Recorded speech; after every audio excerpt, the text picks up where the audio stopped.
안녕하세요. 머니네버슬립 짐재 에디터입니다. 테슬라 로보택시 행사는 끝났지만 좀 진통이 계속되는 모습인데요. 오늘은 어제 즈음부터 화제가 되고 있는 옵티머스 사기 논란에 대해서 짧게 짚어볼까 합니다. 10월 10일 열렸던 위 로봇 행사에서 사이버캡이랑 로보벤에 이어서 꽤나 중요한 비중으로 조명된 것이 있었으니 이제 바로 옵티머스죠. 뭐 이렇게 나와가지고 막 춤도 추고 또 음료도 직접 서빙을 하고 그곳에 있는 참가자들에게 간식도 서빙하면서 행사의 참석자들이 직접 옵티머스와 좀 교류할 수 있는, 상호작용할 수 있는 그런 시간이 많이 있었는데요. 일론 머스크 본인도 이런 식으로 옵티머스를 선보이면서 극찬을 아끼지 않았습니다. 머스크는 옵티머스는 여러분들의 선생님이 될 수도 있고 여러분의 자녀 돌보미가 될 수도 있고 뭐 강아지를 산책시키거나 잔디를 깎거나 장을 보거나 친구가 되어주거나 음료를 서빙할 수도 있습니다. 여러분이 상상할 수 있는 무엇이든 옵티머스는 여러분을 위해서 할 것입니다 라면서 이 휴머노이드 로봇에 대해서 굉장히 성능을 높게 평가했는데요. 이런 옵티머스를 두고 몇 가지 회의적인 여론이 나오기 시작했습니다. 바로 이번 사이버캡 행사에서 이 옵티머스가 완전히 AI로 조작된 것이 아니라 remotely operated, 그러니까 사람에 의해서 원격 조작되었다라는 주장이 나오기 시작한 거죠. 이것이 많이 논란이 된 이유는 이건 작년 9월 게시물인데요. 테슬라가 그동안 옵티머스에 대해서 이것이 엔드-투-엔드 AI라는 것을 굉장히 강조해왔기 때문입니다. 다시 말해서 비디오 입력이 들어가면은 바로 그냥 사람의 개입 없이 AI가 스스로 판단해서 모든 행동을 조작한다라고 말을 했던 것이죠. 이번 사이버캡 행사에서도 옵티머스를 소개할 때 따로 이 행사장에서 옵티머스가 어떤 방식으로 구동되고 있는지에 대해서는 언급하지 않았었는데요. 그 행사에 직접 참가한 참석자들이나 그거를 집에서 보고 있었던 시청자들 입장에서는 당연히 옵티머스가 AI에 의해서 잘 운행 중이었으리라고 기대했겠죠. 참고로 여기서 엔드-투-엔드 AI라는 게 어떤 의미냐면요. 간략하게 말씀을 드리면은 이제 인공지능 및 머신러닝에서 데이터를 입력부터 최종 출력까지 중간 단계 없이 처리하는 접근 방식을 말을 합니다. 테슬라도 자신들의 자율주행 차에 있어서도 모든 과정이 엔드-투-엔드 AI로 진행이 된다라고 설명을 한 바 있고요. 좀 더 쉽게 예시를 통해서 말씀드리자면은 대표적으로 그 구글 딥마인드가 개발한 딥큐 네트워크가 있습니다. 이 AI에게 구글은 딱 한 가지의 목표만 알려줬어요. 이 상단에 있는 점수표에서 가장 높은 점수를 낼 수 있게끔 해라 하고 이 게임이 어떻게 되는 건지, 게임의 규칙은 무엇인지 아무것도 알려주지 않았습니다. 이 상황에서 AI는 계속해서 게임을 플레이하는 것을 반복하면서 조금씩 게임에 숙달이 되기 시작했고요. 나중에 여기 한 점점 더 많은 판을 반복한 이후에는 게임을 플레이하는 스타일이 점점 사람 같아져서 이제 우리가 흔히 하는 것처럼 한쪽 벽을 뚫어서 이렇게 터널을 만들어 거기 위로 공을 올려보내는 게 이 점수를 내는 데 있어서 가장 효과적인 방법이다라는 걸 스스로 터득하기에 이릅니다.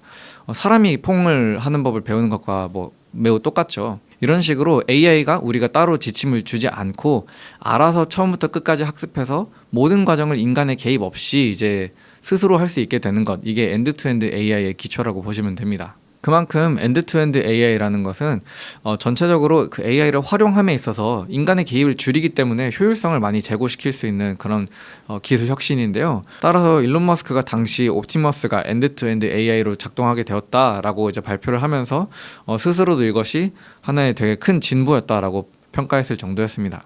정리하자면은 엔드-투-엔드 AI란 인간의 개입 없이 모든 학습 실행이 스스로 이루어지는 것이 가장 큰 특징이라고 말할 수 있는데요. 바로 이런 맥락에서 이번에 옵티머스가 AI에 의해서 구동된 것이 아니라 사람이 원격적으로 조작을 했다는 게 큰 논란이 된 겁니다.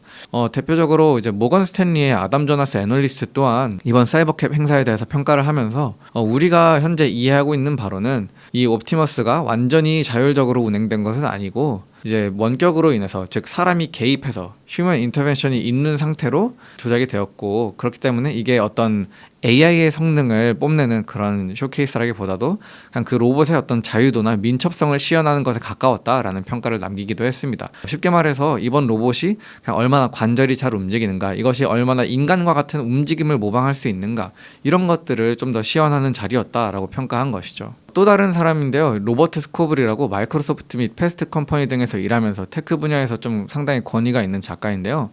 이 사람 또한 자신의 X 게시글을 통해서 이번 옵티머스가 완전히 AI로 구동된 것은 아니고 사람이 원격으로 이것을 보조했다라고 이야기를 합니다. 이거에 대해서 어떻게 알았냐는 질문에 대해서는 직접 물어봤다라고 답을 했어요.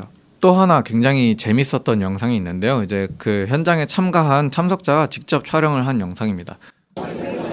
I know this guy wants to go to Mars. Yep, it's on my shirt. What can I get you? I'll have the watermelon too. Watermelon? Coming right up.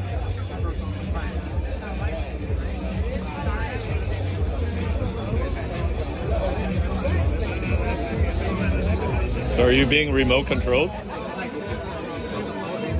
How's your night going, sir? Good. I said, are you being remote controlled?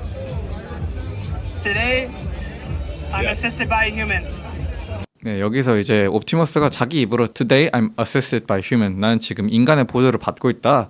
라고 응답하는 그런 영상이 공유되기도 했었습니다. 이 영상의 진위 여부에 대해서 뭐 당장 쉽게 판단하기는 어렵겠지만 정리하자면 어쨌거나 이번에 사이버캡 행사에서 옵티머스를 운영함에 있어서 사람이 개입한 여지가 있었다라는 거에 대한 여러 가지 정황 증거가 나온 셈이죠. 이것을 두고 뭐가 문제냐라고 생각을 하시는 분들도 계실 수 있을 것 같습니다. 뭐 옵티머스가 당장 뭐 AI 기술이 100% 완성이 안 되어서 어느 정도 사람이 개입할 수도 있지 않느냐라고 여기실 수도 있을 것 같은데요. 뭐 당연히 제일 큰 문제는 그것에 대해서 미리 밝히지 않았다는 것, 그러니까 오해의 여지를 많이 남겨놨다는 것도 당연히 문제가 되겠지만 사실 그것 이상으로 또 한 가지 중요하게 유념하셔야 될 점이 있습니다.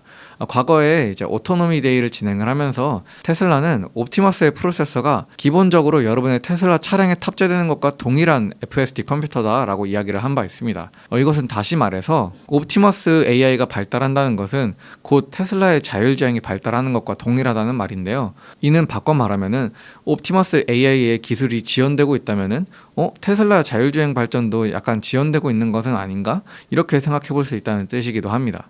또한 이제 과거 일론 머스크는 이제 2025년에는 1000대에서 수천 대 이상의 옵티머스 로봇이 테슬라에서 실제로 일을 하게 될 것이다 라고 말하면서 언젠가는 이 로봇을 통해서 연간 약 1조 달러의 수익을 올릴 거고 옵티머스로 시장 가치를 한 20조 달러를 달성할 수 있게 될 것이다 라고 말하기도 했었습니다. 엄청나게 이제 강세를 점친 것이죠.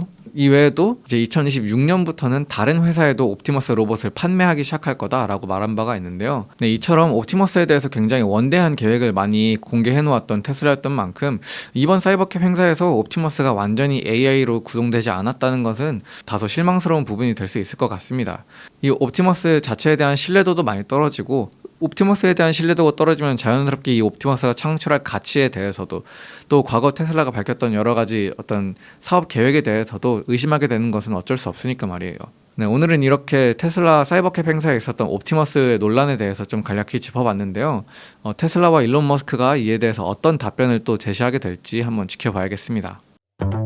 ETF 기초부터 유형별 총정리까지 머니네버슬립에서 단 3시간 만에 미국 ETF를 총정리하는 라이브 강의를 진행합니다. 고정 댓글을 확인해보세요.